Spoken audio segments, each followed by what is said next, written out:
जी हाँ dear student, इस video में क्लास 9 हिंदी के लिए वार्षिक परीक्षा सत्र 2022-23 का आपका पेपर लेकर आ चुके हैं। जैसे कि आप देख सकते हैं कक्षा 9 हिंदी का आपका पूरा पेपर मेरे पास है। इस वीडियो में आपको full question paper with solution के साथ बताया जाएगा।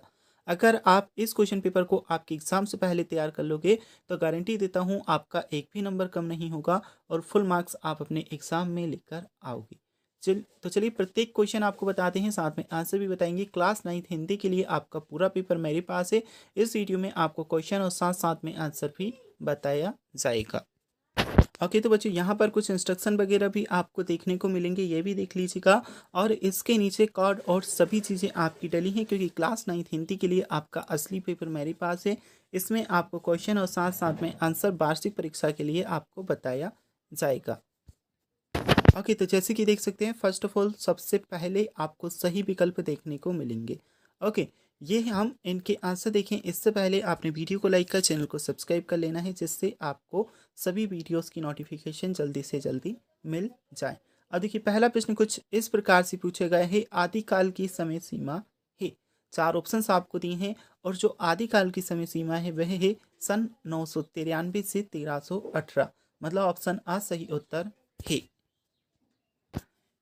ओके, तो पहले प्रश्न में आप लगा लीजिएगा सन 993 से 1318 तक, ऑप्शन ए आपका सही उत्तर रहने वाला है। अब बच्चों आगे चलते हैं तो क्वेश्चन नंबर सेकंड आपका आ जाता है, रीतास कवि हैं। 4 ऑप्शंस आपको दिए हैं। पहला है राम भक्ति शाखा के, दूसरा है कृष्ण भक्ति धारा के, तीसरे है संत काव्य धारा के और चौथा है सूफी काव्य धारा के। तो जो रीतास हैं ये संत काव्य धारा के कवि हैं, इसलिए ऑप्शन सा सही उत्तर रहने वाला है। ओके, तो ऑप्शन सा पर आपको क्या कर लेना है, सही आंसर लगा लेना है। इसके बाद देखेंगे क्वेश्चन नंबर तीसरा आपका ऐसा आता है, रसात्मक वाक्यम काव्यम परिभाषा दी है। तो ये जो परिभाषा है किसने दी है वह हमें बताना है। इसके लिए भी आपको कुछ ऑप्शंस दिए हैं, आचार्य भामह, पंडित राज जगन्नाथ, आचार्य विश्वनाथ और आचार्य दंडी। ओके, तो क्वेश्चन नंबर 3 के लिए जो आपका सही आंसर रहने वाला है, सही आंसर रहेगा इसमें आचार्य विश्वनाथ। ओके, आचार्य विश्वनाथ ऑप्शन सा सही आंसर है। इसके बाद देख सकते हैं नेक्स्ट क्वेश्चन आ जाता है क्वेश्चन नंबर 4, एकांकी में अंक होता है। कुछ ऑप्शंस यहाँ पर दिए हैं 1, 3, 5 और 6। तो एकांकी में एक अंक होता है, इसलिए ऑप्शन 4 सही उत्तर रहेगा, 1। नेक्स्ट क्वेश्चन है क्वेश्चन नंबर 5, शब्द के अंत में जुड़कर उसका अर्थ परिवर्तित करने वाले शब्दांश कहलाते हैं। तो शब्द के अंत में जुड़कर जो शब्द का अर्थ परिवर्तित करते हैं वे शब्दांश प्रत्यय कहलाते हैं, और जो शब्द के आरंभ मतलब प्रारंभ में जुड़ते हैं, पहले जुड़ते हैं, वह उपसर्ग कहलाते हैं। लेकिन यहाँ पर अंत में जुड़ रहा है, इसलिए आपका प्रत्यय ऑप्शन व सही उत्तर है। ओके, इसके बाद आ जाता है नेक्स्ट क्वेश्चन, माटी वाली को शहर से अपने गांव पहुंचने में समय लगता था। कितना समय लगता था? कुछ ऑप्शंस आपको दिए हैं, 3 घंटे, 2 घंटे, 1 घंटा, आधा घंटा। तो 1 घंटे का समय लगता था, इसलिए ऑप्शन सा 1 घंटा सही उत्तर है। ओके, तो बच्चों देखिए टोटल आपके 8 पेज है। ये सेकंड पेज पर आपको ये सभी चीज़ें दी हैं, इधर कोड वगैरह भी आपके क्वेश्चन पेपर के लिए डले हैं। चलिए अब देखते हैं आपका नेक्स्ट पेज। ओके, तो प्रत्येक क्वेश्चन को आपको रट लेना है, तैयार कर लेना है और प्रत्येक क्वेश्चन को अच्छे से समझना है, जिससे आपके एग्जाम में अच्छे से मार्क्स आए। ओके, रिक्त स्थान में सही विकल्प चुनकर लिखिए। अब देखिए यहाँ पर रिक्त स्थान में आपको क्या कुछ ऑप्शन दिए हैं, जैसे कि आप देख सकते हैं इधर साइड। ओके, तो इनमें से आपको सही वाला टिक कर आपको यहाँ पर रिक्त स्थान में लिखना है। अब पहले वाला आप देख सकते हैं, रिक्त स्थान ने वात्सल्य कोना कोना झाँका है। इसमें सही उत्तर रहेगा सूरदास। सूरदास जी ने वात्सल्य का कोना कोना झाँका, इसलिए ऑप्शन व सूरदास सही आंसर है। नेक्स्ट हम देख लेते हैं क्वेश्चन नंबर सेकंड आपका आता है, छंद के रिक्त स्थान भेद होते हैं। छंद के भेद आपको बताने हैं। देखिए सिंपल सा क्वेश्चन है, ज़्यादा कुछ है नहीं। छंद के 2 भेद होते हैं, एक मात्रिक छंद, दूसरा वर्णिक छंद, इसलिए 2 सही उत्तर है। फिर आ जाता है तीसरा प्रश्न, रामचरितमानस रिक्त स्थान है, महाकाव्य है, खंड काव्य है या प्रबंध काव्य है। अब इसमें आप क्या लगा लोगे, रामचरितमानस जो है एक महाकाव्य है, महाभारत और रामचरितमानस दोनों महाकाव्य है, कुछ कामायनी भी आपका महाकाव्य हो जाता है, इस प्रकार से महाकाव्य। तो रामचरितमानस का आपको सिंपल से लगा लेना है, ऑप्शन आपका महाकाव्य सही आंसर रहेगा। चलिए नेक्स्ट क्वेश्चन देख लेते हैं। क्वेश्चन नंबर 4 आपका आ जाता है, नाना साहब की पुत्री मीना को अपने रिक्त स्थान से बहुत लगाव था, प्रसाद से, सखियों से और मित्रों से। तो इसमें आपको लगा लेना है प्रसाद, क्योंकि उन्हें प्रसाद से बहुत लगाव था, इसलिए आपका यही उत्तर रहेगा जो पहले वाला आपको दिया है प्रसाद, ये। अब हम देखते हैं क्वेश्चन नंबर आपका आ जाता है 5, कमाई में पित्ते है। तो कमाई में कौन सा पित्ते होगा, देखिए कमाई। ओके, तो लास्ट में क्या आ रहा है, आई, इसलिए आपका पित्ते क्या है, आई पित्ते रहेगा। ओके, अब आ जाता है मेरे नाना पक्की माने जाते हैं। तो इसमें आपको कर लेना है जो आपको पहले ही दिया है, साहब। साहब आपका सही उत्तर रहेगा, ठीक है। मेरे नाना पक्के साहब माने जाते हैं। अब देखिए इसके बाद आ जाता है, रीढ़ की हड्डी नामक एकांकी में कुल पात्र हैं। कितने पात्र हैं, यहाँ पर कुछ ऑप्शन आपको दिए हैं, 4, 6, 8। बच्चों ये वाला जो क्वेश्चन है थोड़ा सा कंफ्यूजन है, या तो आपका 6 आना चाहिए या फिर आपका 8 आना चाहिए। आपको कंफर्म आंसर पता हो तो कमेंट बॉक्स में बताइएगा। वैसे मुझे लगता है कि इसमें 6 आपका सही उत्तर रहेगा। ओके, बाकी एक बार आप कंफर्म कर लीजिएगा, गलत मत कीजिएगा। ओके, चलिए इसके बाद हम देख लेते हैं, आपके मैच द कॉलम से सही जोड़ी दिए गए हैं। 6 मार्क्स के लिए आपकी सही जोड़ी आनी है। पहला आपको दिया है कबीर दास। कबीर दास को किससे मैच करोगे? ओके, तो सही जोड़ी देख लीजिएगा। एक आपको दिया है, देखिए जैसे कि यहाँ से देख लीजिएगा, सही जोड़ी आपको दी है। सबसे पहले आ जाता है आपका कबीर दास। कबीर दास को आप किससे मैच करेंगे? तो कबीर दास को आपको मैच कर लेना है बाह्य आडंबर का विरोध। ओके, कबीर दास जी जो थे, इन्होंने बाह्य आडंबर का विरोध किया था। इसके बाद है आपका नेक्स्ट सेकंड दोहा। तो दोहा क्या है? दोहा एक मात्रिक छंद है। झूरी का साला, इसे आप मैच कर लेंगे गया से। फिर आ जाता प्रेमचंद। प्रेमचंद का आप कर लीजिएगा सेवा सदन से। एंड ग्राम का तद्भव शब्द, तो ग्राम का तद्भव शब्द जो होगा वह होगा गांव। लास्ट में आ जाता है मृदुला गर्ग का जन्म। इनका जन्म हुआ था कोलकाता में।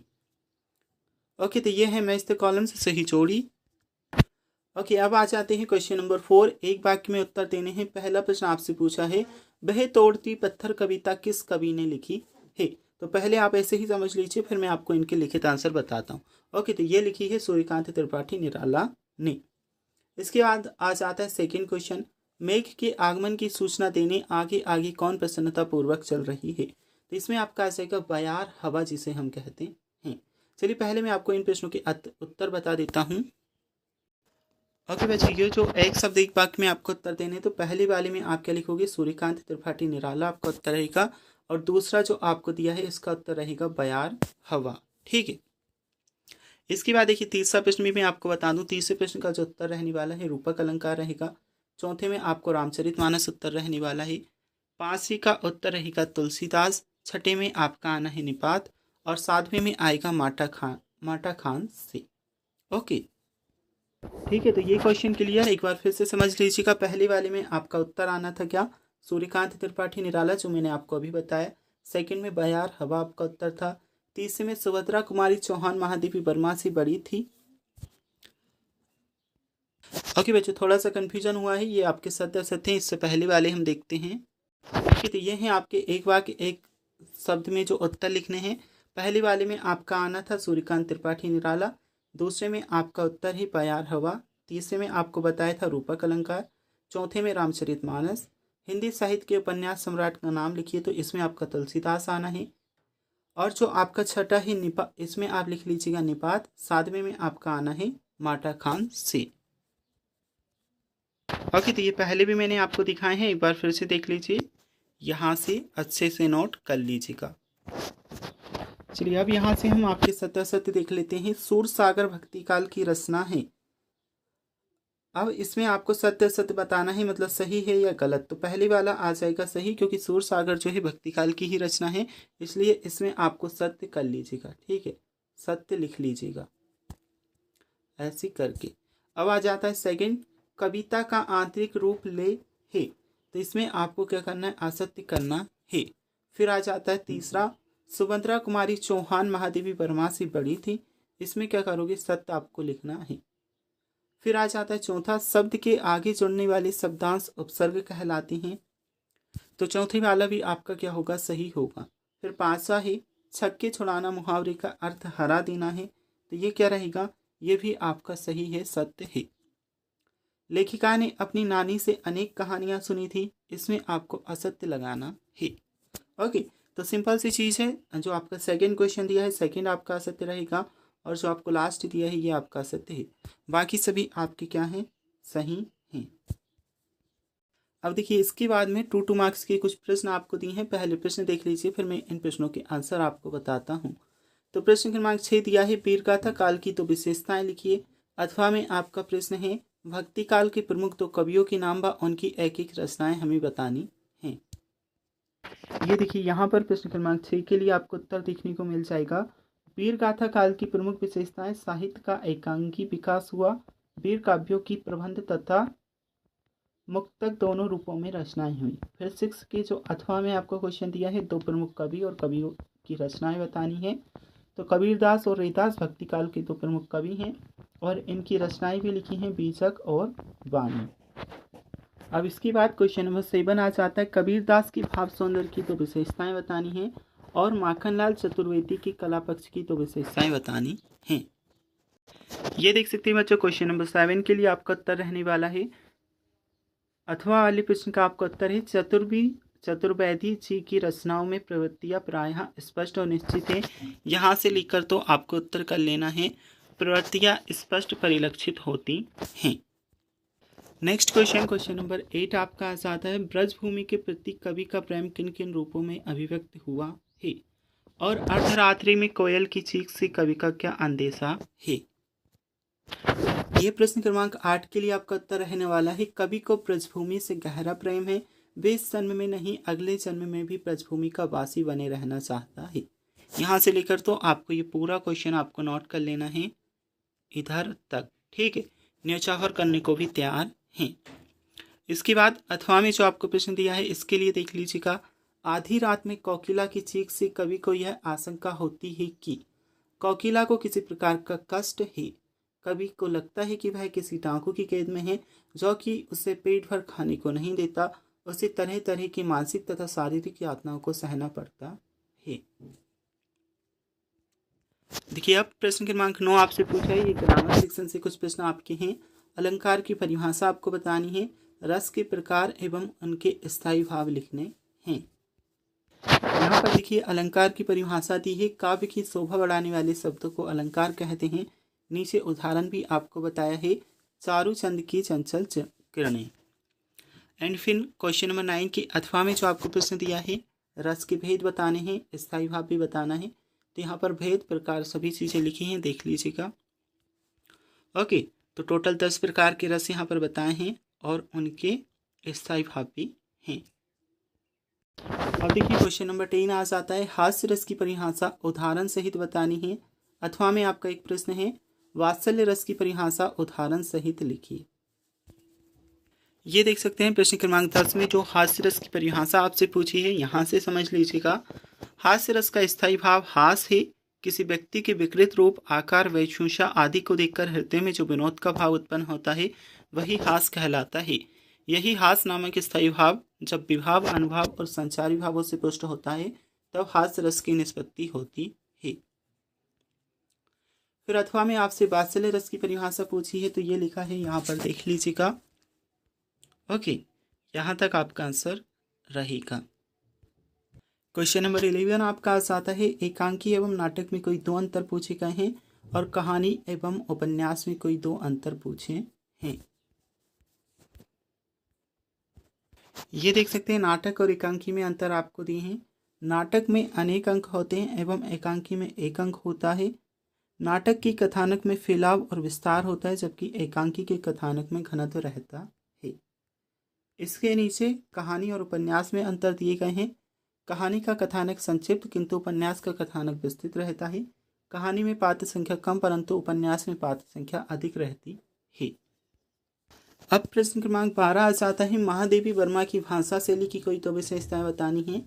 अथवा में आपका प्रश्न है, हजारी प्रसाद द्विवेदी की भाषा शैली की कोई 2 विशेषताएं लिखिए।